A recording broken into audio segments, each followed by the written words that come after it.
Hello, people.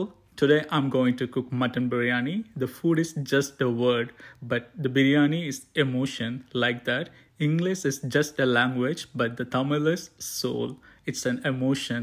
So let's start with Tamil. வாங்க சமைக்கலாம். இன்றைக்கி வந்து நான் ஒரு 1/2 கிலோ அளவுக்கு தான் பிரியாணி பண்ண போகிறேன். அதுக்கு வந்து ஒரு 200 கிராம் ஆனியனை வந்து நல்லா தின் ஸ்லைசஸாக கட் பண்ணி எடுத்துக்கலாம்.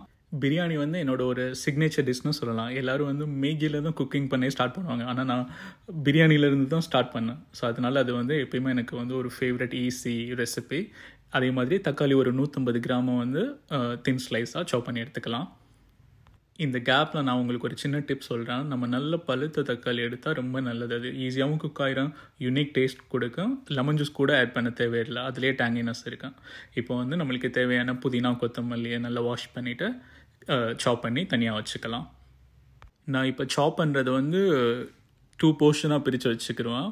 ஒன்று வந்துட்டு இப்போ யூஸ் பண்ணிடுவோம், இன்னொன்று வந்து கார்னிஷ் பண்ணுறதுக்கு. ஓகே, நம்ம இப்போ வந்து பாத்திரத்தை வச்சாச்சு. இதுக்கப்புறம் நல்லா பாத்திரம் ஹீட் ஆனதுக்கப்புறம் ஆயில் சேர்த்துக்கலாம். நான் ஒரு 30 ml ஆயில் சேர்த்துருக்கேன். ஈக்குவலாக வந்துட்டு நெய் சேர்க்க போகிறேன். அதுவும் ஒரு 30 ml நல்ல ஃபேட்டான ஒரிஜினல் கீ சேர்த்தா நல்ல ஃப்ளேவர் கிடைக்கும். நெய்யும் எண்ணெயும் சேர்ந்து நல்லா சூடாகிட்டு இருக்கட்டும். இப்போ வந்து நம்ம ஸ்பைசஸ் ஆட் பண்ணிக்கலாம். என்கிட்ட வந்து cardamom, gloves, cinnamon and pay leaf தான் இருக்குது. நீங்கள் ஸ்டார் எண்ணெய் சொன்ன எக்ஸ்ட்ரா என்னெல்லாம் ஸ்பைசஸ் உங்களுக்கு பிடிக்குமோ அதில் ஆட் பண்ணிக்கலாம். எண்ணெய் சூடானோடனே அதை போட்டதுக்கப்புறம் ஆனியனும் போட்டு நல்லா கோல்டன் ப்ரௌன் ஆகிற வரைக்கும் நல்லா வதக்கிக்கிறேங்க. இப்போ இந்த டைமில் வந்து நம்ம கொஞ்சம் சால்ட் போட்டோம், உப்பு சேர்த்துக்கிட்டோன்னா கொஞ்சம் குயிக்காக ஆனியன் குக் ஆகிடும். ஈஸியாக நம்மளுக்கு கோல்டன் ப்ரௌன் வந்துடும். நான் ஜஸ்ட்டு வெங்காயம் குக் பண்ணுற அளவுக்கு தான் சால்ட் போட்டிருக்கு. இதுக்கப்புறம் நம்ம ஆட் பண்ணலாம். இந்த கேப்பில் வந்து பச்சை மிளகாய் என்கிட்ட ஆக்சுவலி பெருசாக தான் இருக்குது, அதனால நான் வந்து 4 கீரி போடுறேன். நீங்கள் குட்டி சைஸில் இருந்துச்சுன்னா நீங்கள் அப்படியே ஜஸ்ட்டு சின்னதாக கீரி கூட போட்டுக்கலாம். வெங்காயம் வந்து நல்லா ஓரளவுக்கு குக் ஆனதுக்கப்புறம் இந்த பச்சை மிளகாயும் அதில் ஆட் பண்ணிடலாம். அப்போ தான் ஒரு நல்ல ஃப்ளேவர் கிடைக்கும். ஆக்சுவலி எப்படி குக் பண்ணுறதுக்குன்னு ஒரு மெத்தட் இருக்குது. எதை ஃபஸ்ட்டு போடணும், அதுக்கு எவ்வளோ நேரம் வெயிட் பண்ணணும். ஸோ அந்த மாதிரி பண்ணும்போது தான் நம்ம எதிர்பார்க்குற டேஸ்ட்டு கிடைக்கும். ஸோ நான் வந்து இப்போ இஞ்சி பூண்டு வந்து ஒரு ஜெனரஸாக நம்ம இஞ்சி பூண்டு எப்பயுமே மீட்டுக்கு ஏற்ற மாதிரி தான் ஆட் பண்ணணும் கரெக்டாக. எப்படி சொன்னோம்னா ஓவர் டாமினேட் ஆகிடக்கூடாது. அதே மாதிரி இஞ்சி பூண்டு தான் நல்ல ஃப்ளேவரும் கொடுக்கும் பிரியாணிக்கு. நான் ஒரு 2.5 ஸ்பூன் கிட்டத்தட்ட ஒரு 40 to 50 கிராம் கிட்ட ஆட் பண்ணியிருக்கேன்னு நினைக்கிறோம். இஞ்சி பூண்டோட பச்சை வாடை போகிற அளவுக்கு நல்லா மெதுவாக லோ ஃப்ளேமில் வச்சு அடி பிடிக்காமல் மிக்ஸ் பண்ணிகிட்டே இருக்குன்னா, அதுக்கப்புறம் நல்லா குக் ஆனதுக்கப்புறம் கொத்தமல்லி புதினாவை ஆட் பண்ணி மிக்ஸ் பண்ணுங்கள். அதுவும் கொஞ்சம் நல்லா குக் ஆனதுக்கப்புறம் நான் வந்து பிரியாணிக்கு எந்த மசாலாவும் சேர்க்க மாட்டேன், ஒன்லி சில்லி பவுடர். இது வந்து எப்படின்னா ரெஸ்டாரண்ட் ஸ்டைலே இருக்குது, ஒரு மேரேஜ் பிரியாணி இந்த மாதிரி. இது அத்தன்டிக்காக சொல்லணும்னா ஒரு சென்னை பிரியாணி மாதிரி.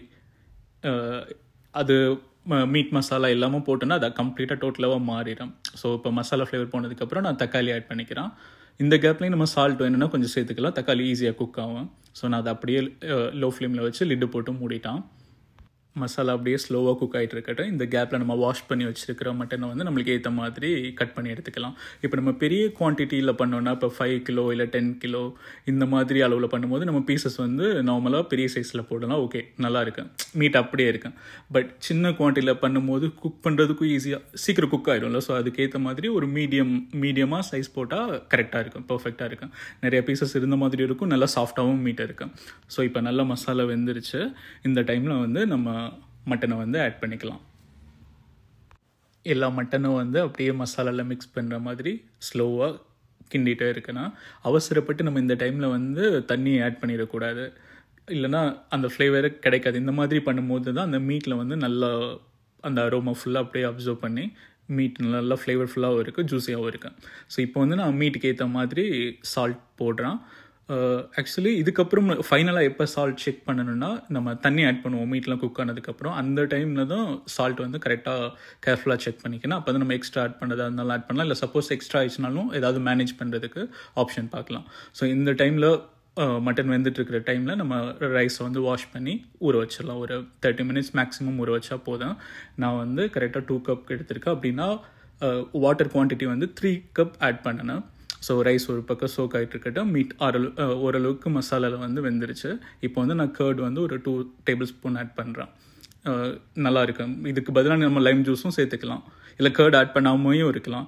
இப்போ வந்து எனக்கு நான் இந்த மாதிரி மசாலாலேயே எனக்கு கொஞ்சம் வாட்டரியாக கிரேவி கிடச்சனால நான் தண்ணி வந்து 3 கப் போடாமல் 2.5 கப்பு தான் போட்டிருக்கேன். அது அப்படியே கொதிச்சுட்டு இருக்கட்டேன். இப்போ it's time for hydration. So எனக்கு வந்து கிச்சனில் எப்போ எது பண்ணிகிட்டு இருந்தாலும் ஒன்று காஃபி குடிக்கணும், இல்லை ஏதாவது ஜூஸ் குடிக்கணும். ஸோ அது அந்த மாதிரியே அடிக்ட் ஆயிடுச்சு. அடிக்ட் ஆகல, அது ஒரு ஹேபிட் மாதிரி ஆயிடுச்சு. சியர்ஸ். இப்போ வந்து நம்ம தண்ணி ஆட் பண்ணதுக்கப்புறம் நல்லா கொதிச்சு ஒரு 15 மினிட்ஸ். இதுலேயும் மட்டன் கொஞ்சம் நல்லாவே வெந்திருக்கு. இந்த டைமில் வந்து நம்ம அரிசியை வந்து மெதுவாக ஆட் பண்ணிக்கலாம்.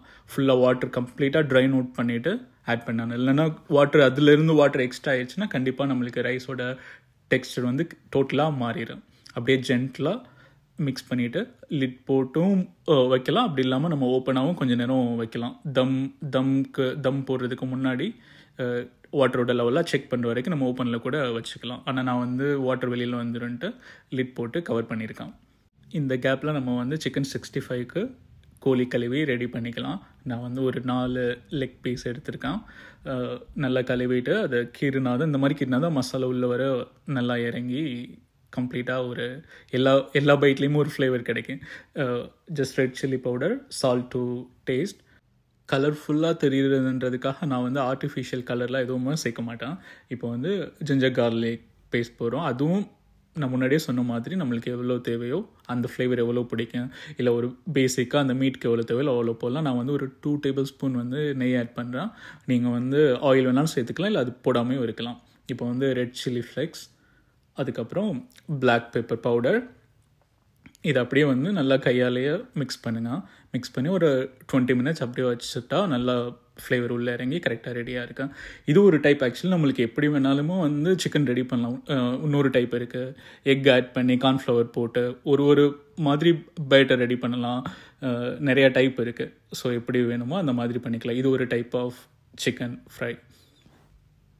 நான் இதில் கொஞ்சம் லெமன் ஜூஸ் கூட ஆட் பண்ணியிருந்தேன். நான் அதை உங்களுக்கு இதில் காட்டல. ஸோ அப்படியே மேரினேட் பண்ணி இருக்கட்டும். இப்போ வந்து நம்மளுக்கு ரைஸோட லெவல் வந்து கரெக்டாக தம் போடுற அளவுக்கு ரெடி ஆயிடுச்சு. அப்படியே ஜென்டலாக கீழே அடியிலேருந்து மெதுவாக கிண்டி ஒரே லெவலுக்கு இருக்கிற மாதிரி செட் பண்ணி வச்சுருங்க. நான் வந்து ஒரு 2 ஸ்பூன் நெய்யை வந்து அப்படியே மேலே மெதுவாக ஆட் பண்ணுறேன்.